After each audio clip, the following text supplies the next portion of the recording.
Today's episode is brought to you by Mazars. SoundCartel. Given the same conditions, the same challenges, in the same organisation, what makes one team outperform another? From SoundCartel, I'm Nicole Goodman, and this is Business Essentials Daily.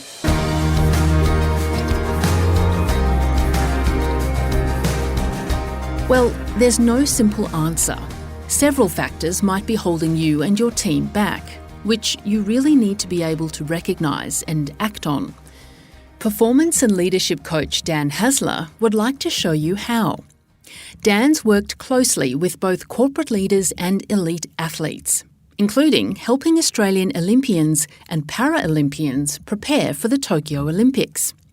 His book, The Act of Leadership, takes a close-up, practical look at leadership and provides step-by-step guidance on how to get the very best out of your team.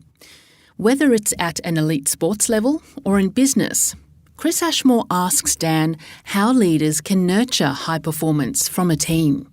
The thing which differentiates high-performing teams from lesser-performing teams is a concept called psychological safety. So the culture of the environment is one in which people can speak up with questions, concerns, challenges. They can talk about mistakes, and they learn from that, and they use that to inform the next, iteration of whatever it is they're working on. In lesser performing teams, people don't speak up with questions, concerns. They sweep mistakes under the carpet for fear of what's going to happen if they get exposed. And for me, if I'm working with leaders, the first question I ask is, do people feel able to speak up about things here? And it's quite interesting. Sometimes the leaders that come back to me and say things like, there's no need. Everyone really gets on here. There's never any arguments. There's never any pushback. That for me is actually a bit of a canary in the coal mine, because people are seeing this compliance and silence as a sign that they're actually leading really well. And to be clear, they might be, but it might also be a sign that people don't feel able to speak up. And as a result, our exploration then is so what elements of their performance are suffering as a result of that? In your new book, The Act of Leadership, you say it isn't what you know, it's what you show. Can you explain? Yeah, so this came about actually because in the introduction of it, I talk about when I first, pitched my services, should we say, to a professional sporting team. And the coach of that team looked back at me and said, yeah, mate, I know all this. You're not telling me anything I don't know. And that was the end of the conversation, pitch failed, see you later. And what was really interesting was that in my reflection on this was, I know he knows that, everyone I meet knows that you need to have your people on board when it comes to a change initiative. Everybody knows they need to have difficult conversations. What they don't know is how to do that, how to show up and do that. So I talk about leadership not as being something you know, but as something you show.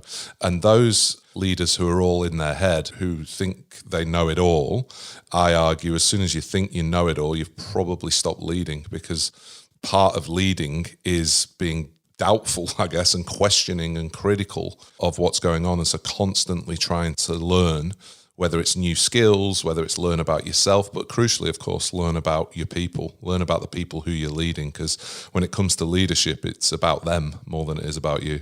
How important is encouraging accountability within a team or organisation? Yeah, I think it's I'm not going to rank it necessarily as number one, but it's certainly right up there, yeah? I mean, the job of the leader, I think, is to create the conditions for others to be their best. And you can only be your best if you have that sense of agency, a sense of volition. Accountability, I think, has got a bad rap over time. It's seen as a negative. Oh, they're trying to hold me accountable. And it's like, you should be held accountable. I actually see it as a sign of disrespect if people aren't going to hold you accountable, if they're not expecting you to, rise to the occasion, if they're not expecting you to be capable of what it is we're asking you to do. So I actually think accountability is a really good thing. And I think when people have it in the right way, when it's not seen as a checkup or a compliance thing, I think that when people genuinely feel that they are accountable for their work, they tend to perform better. It's very much an intrinsic human desire to have this agency and volition over their work. So I think by encouraging it in the right way, you get better results. We hear from time to time, and there's research indicating that employees, by and large, are not fully engaged in the work they do. Why is that, do you think, and how can that be changed? Well, I think, so some of the research I could talk about in the book is research from Gallup, which look at all different workplaces across the world. And in Australia, what they actually find is more people are actively disengaged, i.e. they're causing strife, they're undermining, they're trying to get out of the place. More employees are actively disengaged than actively engaged in the workplace.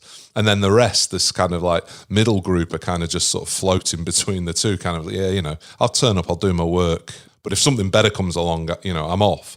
And look, it's a really complex issue, I think, as to why people aren't engaged. But I think as leaders and as organizations, again, getting back to understanding that organizations are groups of people, they're tribes of people, and understanding that people have some fundamental requirements in order to authentically engage. And namely, they are, feeling like they belong. So feeling like the people around me have got my back. They're not going to stab me in my back. They're buying into something bigger than themselves, so that they find purpose. How is their work impacting somebody else, or how is it impacting the world, if you want to go to a greater extent? And then within that, how much agency, as we mentioned before, and volition do they have in and around how they go about their work? Or are they just doing as they're told? And the final one is this idea of mastery, and getting better at something. And it's quite an interesting one, because a lot of the time struggle or hard work is kind of, it's got negative connotations around it. But actually, as humans, we love struggling at something, so long as those other things are in place. People have got our back. We know why we're struggling, and we've got some agency in how we do that struggle. And this is one of the main reasons that games are so addictive. We give up games when they become too easy. So long as there's that struggle in there. I'm not talking complete, hitting a brick wall so you become frustrated and throw the phone at the wall because you can't crack the code or whatever. But what I'm saying is, like knowing that you're being stretched, that you're extending yourself in some way. Again, so long as those other three things are in place, it's actually one of the most empowering, invigorating feelings you can have. That, oh yeah, I get it. I've done it. And then that then propels you onto the next stretch challenge. So, yeah, I think just really understanding the basics of self-determination theory, intrinsic motivation, and orientating our organizations to encourage that. Well, in the book you write the carrot and stick approach to leadership is wrong. Why? Because it runs counter to everything I've just spoken about. So if we've got a carrot and stick, so typically the carrots in organizations tend to be bonuses, they tend to be promotions, they tend to be car spaces, corner offices. And what happens there is you set up this pseudo competition, which all of a sudden means if I'm competing with my colleagues, then that sense of tribiness that I was talking about before, have you got my back, or are you going to stab me in my back? Well, if the carrot is tasty enough, I'm probably going to stab you in your back to get that car spot, to get that pay rise. And also we know that the bonuses, it's an age-old story, but everyone's seen it if you work in anything around sales where you get targets.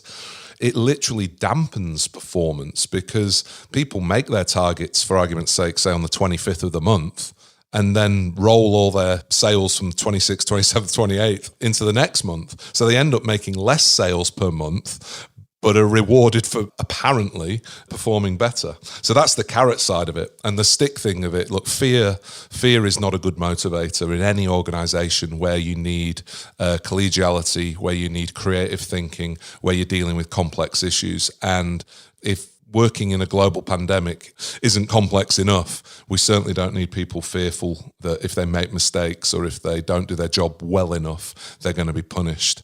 I'm not saying there aren't consequences. That's a very different kettle of fish, and that goes back to the accountability piece. But carrots and sticks, I think they should be consigned to the bin. You also write in the book that bosses who try to do everything is not necessarily what the team or the company needs. What do you mean? I mean, quite simply, the boss's job isn't to do the job anymore. The boss's job is to empower others to do the job. And the interesting thing, of course, is that typically bosses have been promoted as a result of being good at the job. So the good sales rep gets promoted to being head of sales. And in their new role, they have to realize that their job is not to make more sales. Their job is to create the conditions for their team to make more sales.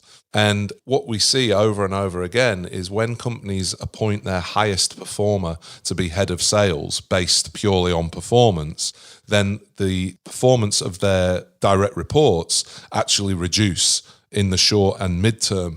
And this is largely because they don't learn what leadership's about. They kind of learn it on the hop, but a lot of people don't realize that they're no longer responsible for making sales. They're responsible for the people who are making sales. And so this is then compounded, of course, Chris, when they're looking at people and go, why don't you just do your job, mate? You know, and the reality is, well, because you've been doing it for the past 6 months. You've been stepping in and, shortcutting or tying things up a bit quicker because you want to be efficient. So, yeah, for bosses to be able to, it's not about letting go of the reins per se, but it's about recognizing there are different reins now to be pulling and different reins that need your attention. That's performance and leadership coach Dan Haesler.